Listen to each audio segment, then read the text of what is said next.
Let me tell you my story from the very beginning. My name is Marcus, and this all happened in America in a quiet city called Riverbend in Colorado. Riverbend is the kind of place where people greet each other on the street and pretend they know everything about everyone. They saw my life from the outside and thought they understood it, but they were wrong. They saw me as an ordinary man with an ordinary life, driving my old gray pickup and wearing the same simple jacket almost every day. They did not see the numbers in the bank, the hidden companies, or the life I kept far away from their eyes. They did not know I was already a billionaire before I ever met the woman who would become my wife. Her name was Vivian Cross, and to the people of Riverbend, she was a dream. She lived in a large white house on a hill, the kind of house that made you feel small when you drove past it. It had tall glass windows that caught the morning light, a shining black gate that opened with a soft hum, and a long stone path that led to a thick wooden front door. Neighbors spoke about her with respect and envy. They said she was elegant, strong, and successful. They said I was lucky to have married her. They did not know how she spoke when no one else was listening, when the doors were closed and the curtains were drawn. When I first met her at a charity event in downtown Riverbend, she looked perfect in a dark blue dress, her hair pinned up, a glass of white wine in her hand. She laughed at my jokes, asked questions about my small job, and smiled like she truly saw me. I remember thinking, here is a woman who will love me for who I am, not for what I have.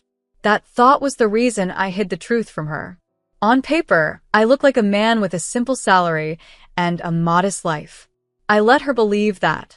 I did not tell her about the $3.4 billion spread quietly across banks in America and Europe, or about the houses and land I bought under holding companies with different names. I wanted to know if someone could love me without seeing the numbers first. We got married quickly, within 6 months of knowing each other. The wedding was beautiful, small but polished, held in the garden of her hilltop house. White lights hung from the trees, soft music played, and people kept walking up to me, shaking my hand and saying, "You're a lucky man, Marcus." I smiled and agreed because at that time I believed it. I looked at Vivian in her white dress and thought I had done the right thing. I thought I had finally found love that had nothing to do with money. I told myself that, once I was sure, I would tell her everything and place all my wealth openly between us like a shared secret. 3 days after the wedding, I saw the first real crack. Vivian called me into her closet. It was bigger than my old living room in my previous house, with soft white walls, golden lights, and a long shelf that ran from one end to the other. On that shelf sat rows and rows of shoes, red heels, gold heels, black boots, silver sandals, and soft leather flats. Some had crystals. Some looked like they had never touched the ground. I remember standing there for a moment, a little overwhelmed, as if I were staring at a museum of footwear. Then she pointed at them with a lazy wave of her hand and said, "Clean them." At first, I thought she was making a joke. I smiled and asked, "All of them," hoping she would smile back and say she was teasing. Instead, she narrowed her eyes, her voice turning cold and sharp. "Yes, all of them, Marcus. I don't want dust on anything I wear. You married me, not the other way around. So don't look at me like this is strange." Something inside my chest tightened, like a small knot being pulled hard. I had grown up cleaning my own shoes, my own floors, my own life. Work was not the problem. It was the way she said it, the tone that told me she saw me not as a partner, but as a tool. Still, I stayed quiet. I took a soft cloth from the drawer, knelt down in front of the long shelf, and began to wipe the shoes one by one. As I worked, she walked past me in a silk dress, her perfume strong in the air. She paused just behind me and said, in a flat, bored voice, "You're so slow. You really are useless, Marcus. Do you think marrying me makes you important? Do you think you're my father now, telling me what to do?" Her words hit me harder than any slap. I did not answer. I kept my head down and focused on the shine of the leather, the way the light reflected off the polished surface. Inside, my thoughts whispered, "Wait, watch, give it time." People say things when they are stressed. Maybe she will change when she feels safe. But that was not the last time she spoke to me like that. For the first 3 months of our marriage, I obeyed her like a servant. I woke up early to make her breakfast just the way she liked it. I cooked for her, washed the dishes, and cleaned the marble floors of the big white house. I drove her to the city center of Riverbend so she could shop in the most expensive stores. I stood outside the fitting rooms holding her bags while she tried on new dresses and shoes. I watched her spend $50,000 on shoes in one afternoon without any care, while I kept my true wealth hidden behind bank screens and silent accounts. To the staff in the shops, I was just her quiet, average husband, the man lucky enough to stand behind her. At parties, it was even worse. She would hold my arm as we walked in, but once we were inside, she spoke about herself, her business, her trips, and her taste. When people finally turned to me and asked, "And what do you do, Marcus?" she would answer for me. "He has a small job, nothing special," she would say with a forced smile. "But he's fine." She never called me kind. She never called me strong or smart. She never said my love in front of others. I felt myself shrinking in that house full of light and glass, as if I were fading into the background of my own life. At night, I would lie beside her in our wide, soft bed and stare at the ceiling, watching the faint shadows move across it. The house was beautiful, yes, but the air inside felt heavy, like it carried all the unspoken insults and orders thrown at me during the day. I would remember the days when I lived in a smaller house in another city, when I cooked for myself, and no one called me worthless. I would think about the men and women who worked for my companies and respected me, not because they knew my net worth, but because I treated them fairly. I began to ask myself a quiet question in the dark. If she knew I was rich, would she act differently? Would she suddenly find respect for me? And if she did, would that respect mean anything at all? One night, the truth finally hit me hard enough that I could not ignore it. Vivian had gone to dinner with friends and returned late. She was annoyed because the driver we used sometimes was busy, so I had to pick her up myself. When we entered the house, she walked straight to her closet, took off her high heels, and threw them at me because there was a tiny mark on the heel, a mark no one else would ever see. "You can't even keep my shoes perfect," she snapped. "What good are you?"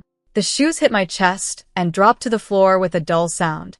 I bent down to pick them up, and in that moment, something inside me broke quietly and cleanly. I looked at the shoes in my hands, then at her angry face, and a clear thought rose in my mind. Enough. It is time she sees who I am. The breaking point did not come the same night she threw those shoes at me, but the crack she made in me that evening never really closed. I went to bed with a quiet storm inside and woke up the next day with the same heavy feeling in my chest. For days, I watched her move around the house like a queen who believed the walls bowed to her. I kept hearing her words in my head. "What good are you?" They echoed when I made her coffee, when I drove her to her hair appointments in the center of Riverbend, when she walked through expensive shops and tossed clothes at me to hold. She had no idea that the man she insulted like a servant was the person who had quietly paid for that entire life. One gray morning in late autumn, everything finally came together. The sky over Riverbend was the color of wet concrete.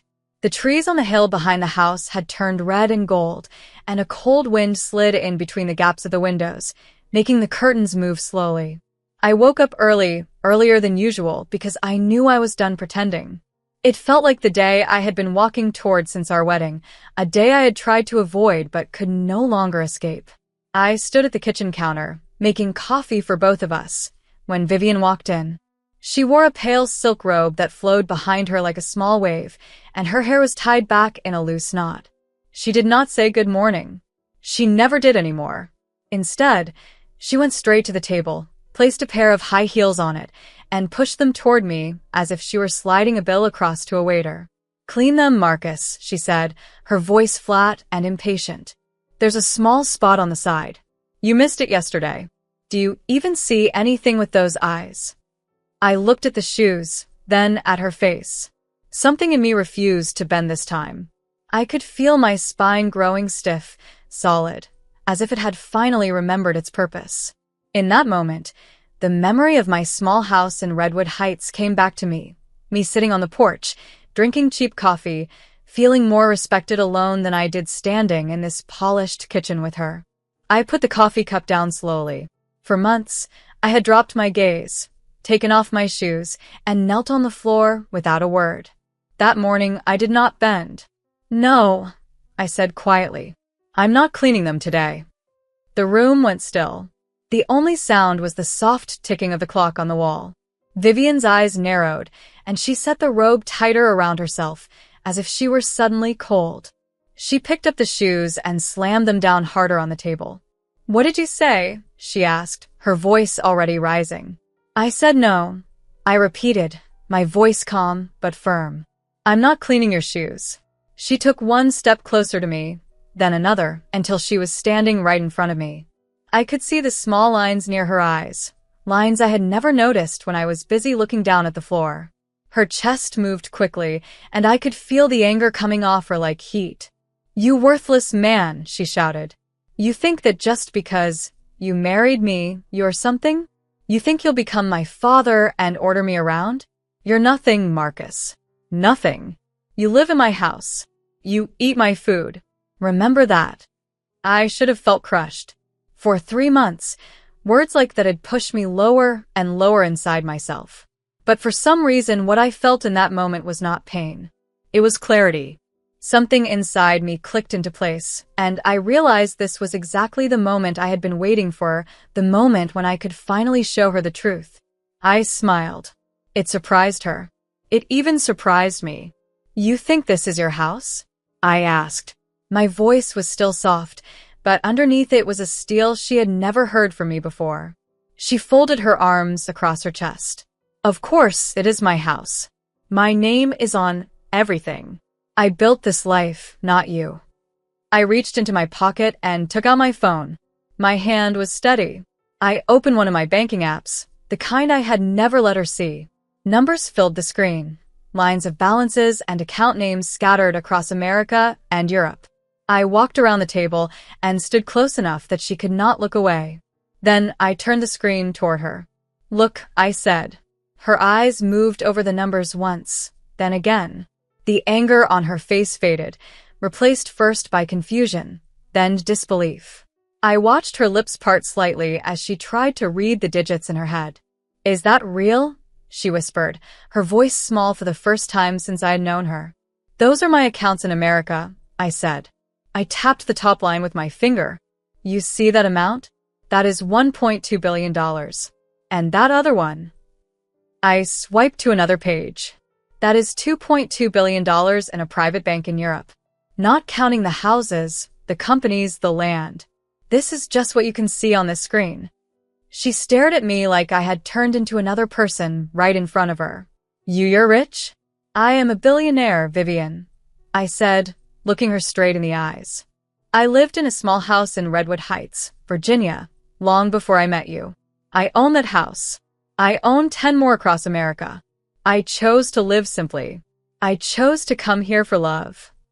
She stumbled back and grabbed the back of a chair to keep her balance. The strong, sharp woman who had just called me worthless was suddenly quiet and unsteady. "Why didn't you tell me?" she asked. "Why would you hide this?" "Because I wanted to see how you would treat a man you thought was poor," I said. "I wanted to see if you had kindness, not greed. I wanted to know if you could respect a man without seeing numbers in a bank account first." Her mouth opened, but no words came out.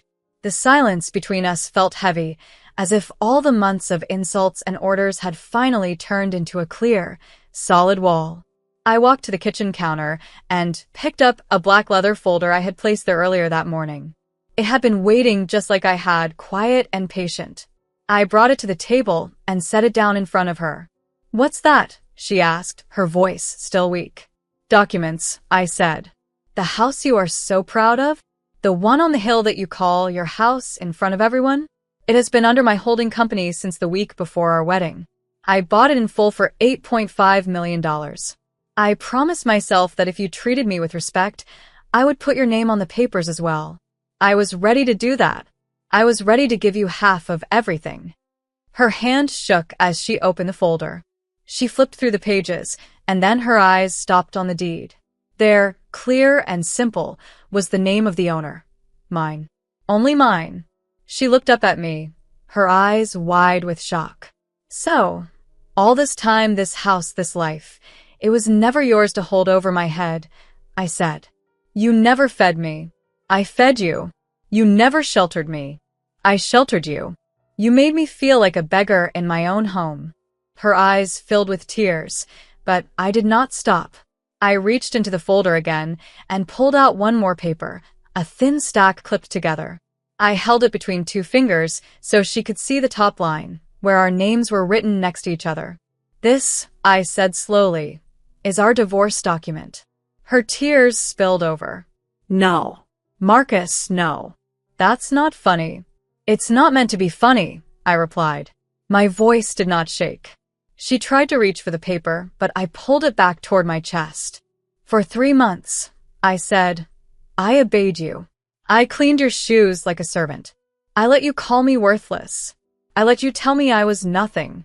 You shouted at me in my own house, in my own kitchen, as if I had no right to stand here. That ends today.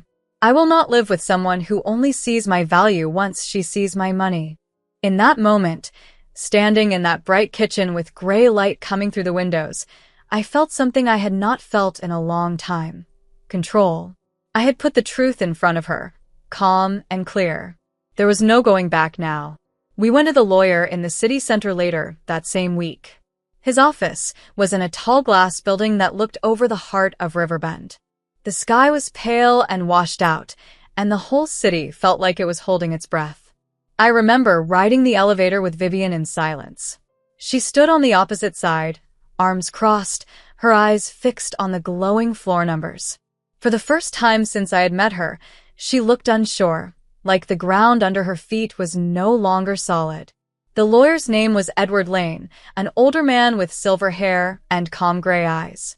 He had seen many marriages end, and I could tell he recognized the look on both our faces, a mix of anger, fear, and tiredness.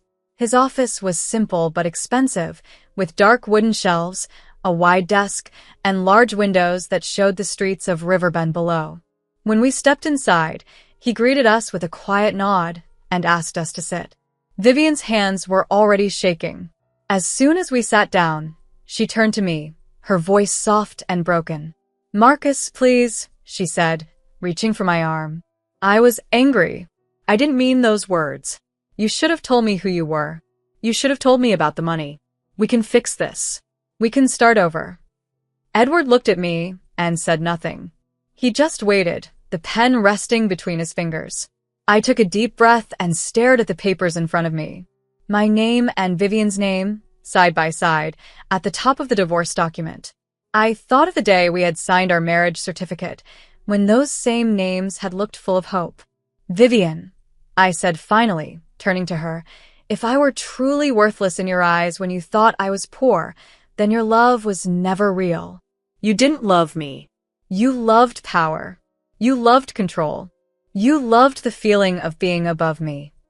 She shook her head quickly, tears spilling down her cheeks. "I was just scared," she said. "I grew up with nothing. When I finally had money, I felt like I had to control everything or I'd lose it again. I know I was cruel. I know I was wrong. I'm sorry. Please, Marcus, don't do this. Don't throw everything away." But in my chest, something had already died. Those 3 months had felt like 3 years. Nights of being called useless, days of being treated like a servant in a house I owned. That kind of wound does not close just because the person who caused it is suddenly afraid. "I didn't throw this away," I told her. "You did. Every time you shouted at me, every time you used me like a tool, every time you acted as if I was beneath you, you pushed this marriage closer to the edge. I hid my money to find love. What I found instead was how you treat someone when you think they have nothing." Edward slid the pen toward me. The room felt very quiet. I picked it up, signed my name where he pointed, and put the pen down. My hand didn't shake. It almost scared me how steady I felt. Then he turned the papers toward Vivian. Her fingers trembled as she took the pen. For a moment, I thought she might refuse, that she would push the papers away and run out of the office. But she didn't. Slowly, as tears dropped onto the white page, She signed her name too. When it was done, Edward gathered the documents with the calm hands of a man who has watched many endings. When we stepped out of the building, the sky over Riverbend was empty and colorless. I walked ahead toward the parking lot. My steps echoed on the concrete. Vivian followed behind me, her heels clicking too fast, like her heart was trying to catch up with what had just happened. At the car, she grabbed my sleeve. "Where will you go?" she asked, her voice barely more than a whisper. "To my old house in Redwood Heights," I said. "The one where people spoke to me with respect. Maybe I'll sell this big house. Maybe I'll leave it empty. I don't know yet." Right there, in the middle of the cold parking lot, she dropped to her knees. The same woman who had once stood over me while I knelt to clean her shoes was now kneeling on the rough concrete. "Marcus, forgive me. Please," she whispered. "Give me one more chance. I will change. I promise. I'll clean my own shoes. I'll cook for you. I'll do anything. Just don't leave me." I closed my eyes. For a second, I saw the woman I had hoped she was, the one from the charity event, with the warm laugh and the curious questions. I wanted to believe that version of her was still there, buried under the pride and the fear. But then I remembered the nights she called me worthless, the shoes hitting my chest, the way she treated me like I belonged to her. I opened my eyes, opened the car door, and sat down. I looked at her one last time and said the only thing left to say. "Goodbye, Vivian." I drove away, but that was not the end. A month later, I returned to the White House on the Hill to pick up some personal documents and speak to the staff. When I opened the gate and walked up the stone path, I saw her standing on the doorstep, waiting. "Marcus," she said quietly, "please, just listen." She had been waiting, and she kept waiting.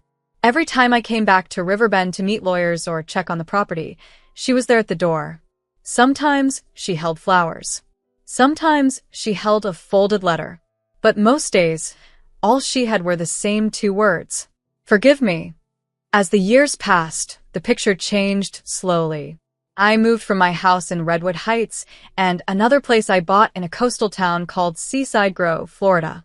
I bought a small cottage in Brighton, England, for £2 million, a quiet place by the sea where I could walk alone and breathe. But whenever business pulled me back to Riverbend, whenever I drove up that old hill and stopped in front of that White House, I would see her again. Her clothes changed with the seasons. Her hair grew shorter. Fine lines drew themselves gently around her mouth and eyes. But her words never changed. "I'm sorry. Forgive me. I know my mistake now." And every time I walked past her, I did not shout. I did not insult her. I just looked at her and said, "I hope you truly learn from this, Vivian. But I am not coming back." Then I stepped inside, closed the door behind me, and let the echo of that choice fill the empty rooms.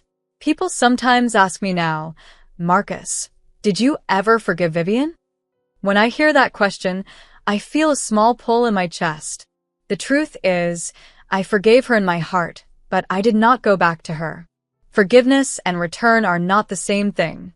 I let go of the anger so it would not poison my life, but I kept the door closed so I would not walk back into the same fire. Life did not stop when our marriage ended. It just slowly turned in a new direction, like a ship changing course in the middle of a wide, quiet ocean. About 3 years after the divorce, I moved more often between my place in Redwood Heights and the coastal town of Seaside Grove in Florida. I bought a house near the beach there, not the biggest in the area, but one with a wide porch and a view of the water. One afternoon, I was sitting on a bench near a small clinic, eating a cheap sandwich and watching the waves in the distance, when a stray dog wandered close to the road. A woman stepped out of the clinic doors, saw the animal, and walked over with calm steps. She knelt down, opened her bottle of water, and poured some into her hand so the dog could drink. No one was there to praise her. No one was taking pictures. It was just her and a thirsty dog. That was the first time I saw Claire Monroe. We started talking a few minutes later when the dog ran off, and she sat on the bench beside me to rest. She told me she worked as a nurse in that small clinic, that she liked helping people even though the hours were long, and the pay was not great. She did not ask what car I drove or how much I made. She asked if I was sleeping well, because she said I looked tired around the eyes. Coffee turned into dinners. Dinners turned into long walks on the sand, where we spoke about simple things, fears, dreams, old mistakes, and quiet hopes. One night, as we walked along the beach with the waves touching our shoes, I told her, "Claire, there is something you should know about me." I showed her the same banking app one had once shown Vivian. I told her about the houses in America, about the small cottage I had bought in Brighton in England for a few £1,000,000, about the companies that worked silently in my name. She stared at the numbers, then looked up at me and asked a question no one else ever had. "You have all this, but are you happy?" That single question felt like a hand reaching into a dark room and turning on a light. We married a year later in a small church in Seaside Grove. My friend Daniel Ward came from Redwood Heights. Some of Claire's co-workers stood in simple clothes, and a kind old pastor spoke about second chances. No one talked about my billions. They talked about kindness, patience, and respect. Claire and I bought a new house together in Seaside Grove. It cost about $1.4 million, but the number is not what matters to me. What I remember is her laugh in the kitchen, the way she wipes my tears when old memories wake me at night, and the way she always says, "I'll clean my shoes, you clean yours." We're partners, not masters. Sometimes, when the evening is quiet, I stand at our front door and think of the white house on the hill in Riverbend. I picture Vivian standing at that old door, waiting, whispering, "Forgive me." Maybe she truly changed. Maybe she lives a better life now in another house somewhere in America. I do not wish her harm. I wish her growth. But I am done being the man who kneels to prove his worth. In this house, with Claire and our little daughter Emily playing on the floor, there are still billions in the bank and properties across America and in Europe, but the most valuable thing I own now is peace. And in this home, no one throws shoes, no one calls anyone worthless, and no one has to beg for the basic respect that love should always bring with it.